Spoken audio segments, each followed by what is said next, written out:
ಸದೃಢ ಆರ್ಥಿಕತೆ, ಸುಸ್ಥಿರ ಅಭಿವೃದ್ಧಿ ಮತ್ತು ಅಂತರ್ಗತ ಬೆಳವಣಿಗೆಗಾಗಿ ಬಲವಾದ ಬಹುಪಕ್ಷೀಯ ಸಹಕಾರ ಅಗತ್ಯ ಎಂದು ಕೇಂದ್ರ ಹಣಕಾಸು ಸಚಿವೆ ನಿರ್ಮಲಾ ಸೀತಾರಾಮನ್ ತಿಳಿಸಿದ್ದಾರೆ.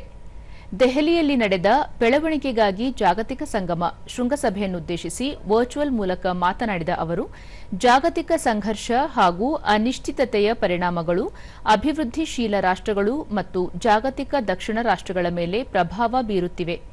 ಈ ಪರಿಸ್ಥಿತಿಯ ಸವಾಲುಗಳನ್ನು ಎದುರಿಸಲು ಸಂಘಟಿತ ಜಾಗತಿಕ ಕ್ರಮ ಅನಿವಾರ್ಯವಾಗಿದೆ ಎಂದು ಹೇಳಿದರು.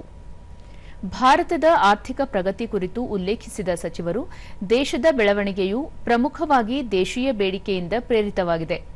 ಭಾರತ ವಿಶ್ವದ ಅತ್ಯಂತ ವೇಗವಾಗಿ ಬೆಳೆಯುತ್ತಿರುವ ಪ್ರಮುಖ ಆರ್ಥಿಕತೆಗಳಲ್ಲಿ ಒಂದಾಗಿದ್ದು, ಮಧ್ಯಮ ಅವಧಿಯಲ್ಲಿ ಜಿಡಿಪಿ ಬೆಳವಣಿಗೆಯು ಶೇಕಡಾ 7ರ ಆಸುಪಾಸಿನಲ್ಲಿ ಭದ್ರವಾಗಿ ಇರಲಿದೆ ಎಂದು ವಿಶ್ವಾಸ ವ್ಯಕ್ತಪಡಿಸಿದರು. ಫ್ರಾನ್ಸ್ ಅಧ್ಯಕ್ಷ ಎಮ್ಯಾನ್ಯುಯಲ್ ಮ್ಯಾಕ್ರಾನ್ ಅಧ್ಯಕ್ಷತೆಯಲ್ಲಿ ನಡೆದ ಈ ಶೃಂಗಸಭೆಯಲ್ಲಿ G7 ರಾಷ್ಟ್ರಗಳು ಹಾಗೂ ಅಂತಾರಾಷ್ಟೀಯ ಹಣಕಾಸು ನಿಧಿ IMF ಪ್ರತಿನಿಧಿಗಳು ಭಾಗವಹಿಸಿದ್ದರು.